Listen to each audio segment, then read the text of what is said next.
সব কিছু মানে প্ল্যান করে হয় না। আমি দেখলাম তো যে প্ল্যান করে হয় না। এর আগে ভেবেছিলাম যে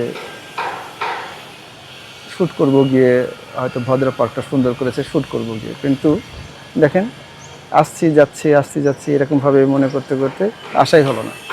এটা প্রায় আপনার ৩ থেকে ৪ মাস বা তারও বেশি হবে, এরকম সময়ের মধ্যে এটা উদ্বোধন করেছে। তারপর অনেকবার মানুষ সেখানে এসছে, আমরাও এসছি, বাইরে দিয়ে চলে গেছি, আসেনি। কিন্তু আজকে হঠাৎ করে কি মনে হলো যে যাই, আজকে একদম ফাঁকা, দুপুরবেলা অনেকে থাকবে না, এই ভেবেই চলে আসা। কিন্তু দেখেন এখানে এসে যে আমি এত সুন্দর একটা পরিবেশ পাবো, এটাও আমি কল্পনা করিনি। পরিবেশটা খুবই সুন্দর, চমৎকার।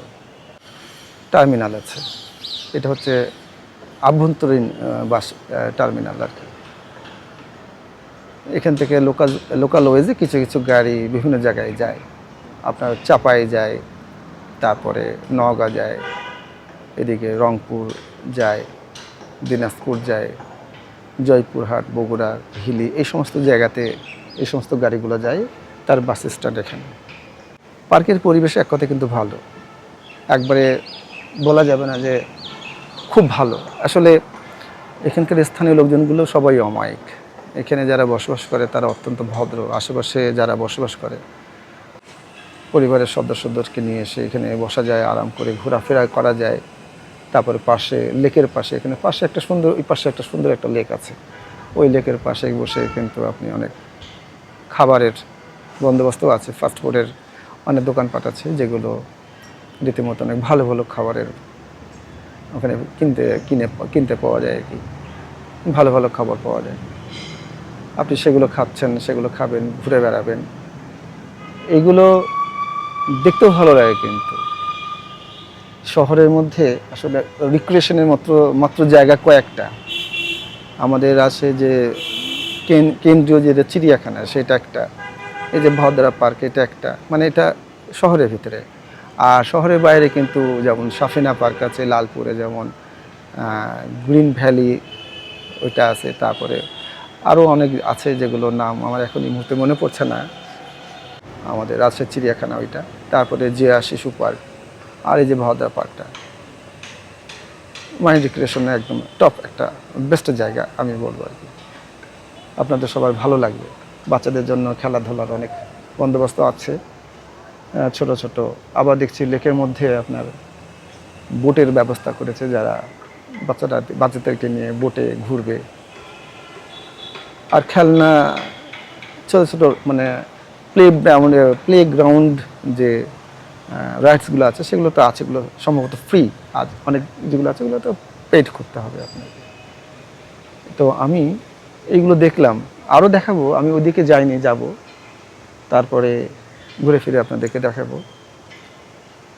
জায়গাটা খুব সুন্দর, সুন্দর পরিবেশ, বসে খুব আরাম, বসে রিল্যাক্স করা যাচ্ছে, সুন্দর একটা বাতাসও আসছে।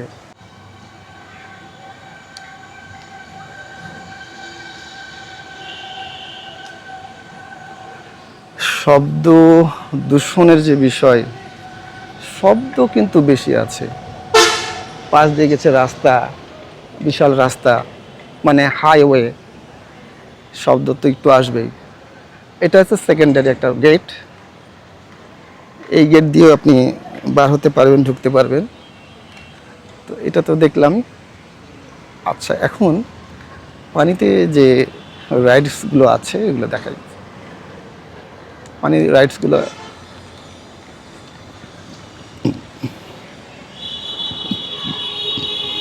পানির রাইডগুলো কিন্তু ভালোই।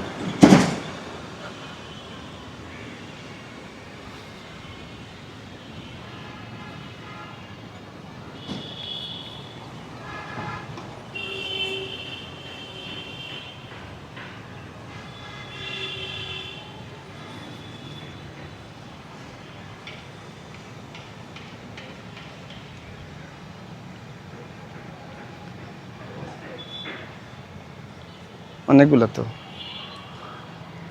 1 2 3 4 5 6 7 8 9, এ পাশে 9টা।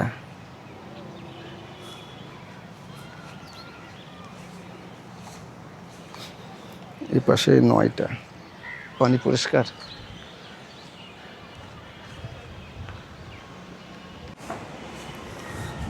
এই পাশে 9টা দেখলাম, হয়তো ওই পাশে আরো কিছু আছে। এভাবে ঘুরে ঘুরে ব্লগ করার মধ্যেও কিন্তু এক ধরনের ফিল কাজ করে, খারাপ লাগা ভালো লাগা দুটোই কাজ করে। কিছু কিছু ক্ষেত্রে আবার লজ্জাও করে। তো লজ্জা করে কি লাভ? আমি ক্যামেরা নিয়ে ঘুরে বেড়াচ্ছি, কে কি বললো না বললো, আসলে যারা পারে তারা পারে, আর যারা পারে না তারা কোনোদিনও পারে না।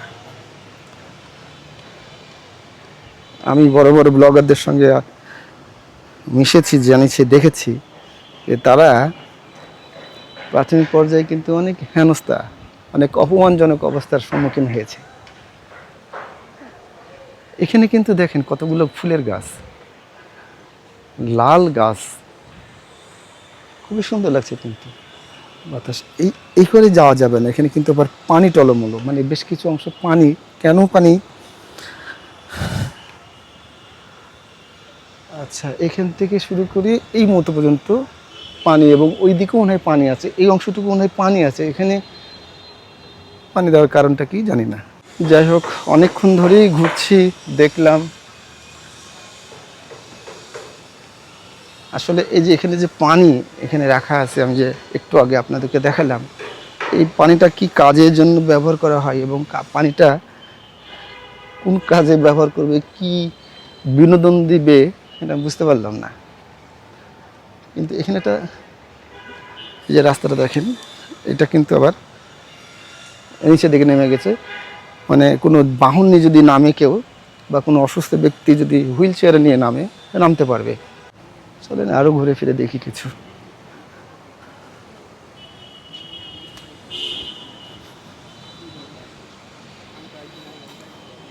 গরম, কিন্তু অত গরম লাগছে না, যথেষ্ট বাতাস আছে, নাহলে কিন্তু কাহিল হয়ে যেত।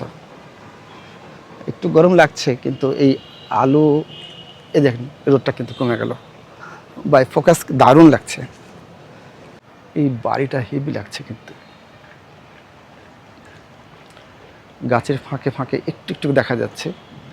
আর আমরা এখন এই যে ওভারব্রিজের উপর দিয়ে উঠবো, এই যে পানির এই অংশটুকু, মানে সিলাবের উপরে পানি, এবং সেটা বেশি না, কিন্তু এক টাকনোর মতো হবে। হয়তো এটা একটা বিনোদনের ব্যবস্থা, যে মানুষ পা ভেজাবে। এখানে ছোট ছোট মাছ, আরে মাছ, ছোট ছোট মাছ,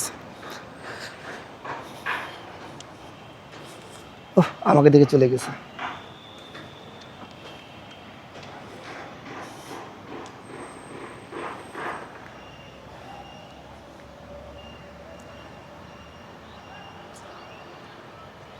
দেখাতে পারলাম না, দেখাতে পারলাম না,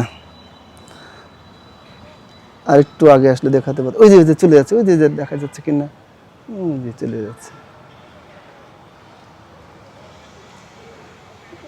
জুম তো করা যাবে না অ্যাকশন ক্যামেরায়। এই একটু একটু করে আসছে, একটু একটু করে আসছে, ছোট ছোট, অনেক ছোট মাছ। ওখানে ট্রেন আছে, কিন্তু ওই যে ট্রেনের বন্দোবস্ত আছে, ট্রেনে করে ঘুরবে, এবং বেশি দূর কি না, ওই পর্যন্ত গেছে। ওই যে ছাতা নিয়ে একজন ভাই দাঁড়িয়ে আছে, ওখান থেকে রাউন্ড করে আবার ওই পাশ দিয়ে দুটো লেন করা আছে। এটা এটা স্টেশন।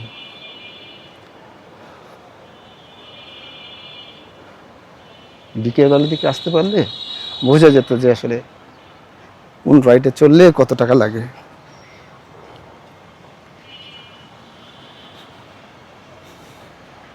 এটা হচ্ছে স্টেশন। যাক, এই ওভারব্রিজটা পার হয়ে এই রাস্তা বরাবর আবার পার্কের এই কর্নার দিয়ে কিন্তু আবার ওই কর্নারে চলে যাওয়া যাবে। মোট কথা ছোট্ট একটা পার্ক, কিন্তু খারাপ না। গল্প করে, হাঁটাচলা করে একটু সময় ব্যয় করা যায় আনন্দ সহকারে। আনন্দ নিয়ে, আনন্দ ছাড়া তো আপনি বেড়াতে পারবেন না। যেখানে আনন্দ নাই সেখানে বেড়ানো নাই। আনন্দ আছে, বেড়ানো আছে। এখন একবারে মাথার উপরে রোদ, মাথার উপরে রোদ, তির্যকভাবে না, খাড়াখাড়িভাবে আপনার মাথার উপরে রোদ মারছে, আর একটু জ্বলনও আছে। ঘেমেও যাচ্ছি। মাইক্রোফোনটা ঠিকমতো কাজ করছে, নিশ্চয়ই ঠিকমতো কাজ করছে। তো এই পর্যন্ত আর কি, শেষ হয়ে গেল। এই যে রেল লাইনটা এখান থেকে চলে গিয়ে ওই পার দিয়ে ঘুরে আবার ওই ওই কর্নার হয়ে রাউন্ড হয়ে কিন্তু এভাবে এভাবে এদিক দিয়ে পাশাপাশি দুটো লাইন দিয়ে চলে গেছে সামনে, সামান্য একটু, জাস্ট এইটুকু বিনোদনই যথেষ্ট বাচ্চাদের জন্য। ঠিক আছে, অনেক ঘুরলাম ফিরলাম, দেখালাম, দেখলাম। খারাপ লাগা ভালো লাগা আপনাদের কাছে। ক্যামেরা দেখে চলে যাচ্ছে। হাঁটতে ভালো লাগছে, জায়গাটা ভালোই, খারাপ না।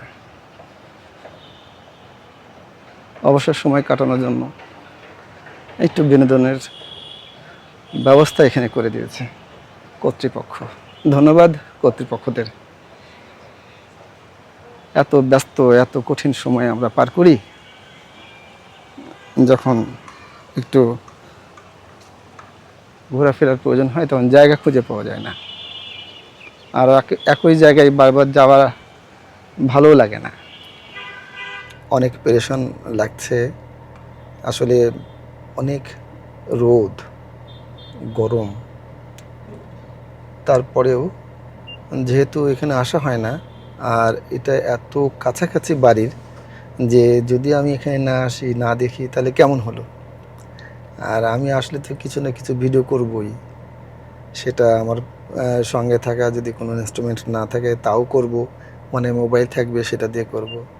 আর যদি মোবাইল জায়গায় যদি ক্যামেরা থাকে, সবসময় স্টকে ক্যামেরা রেখে দিই, গাড়ির কাছে গাড়িতে রেখে দিই, একটা দুটো ক্যামেরা মানে গাড়িতে ইনস্টল করা থাকে।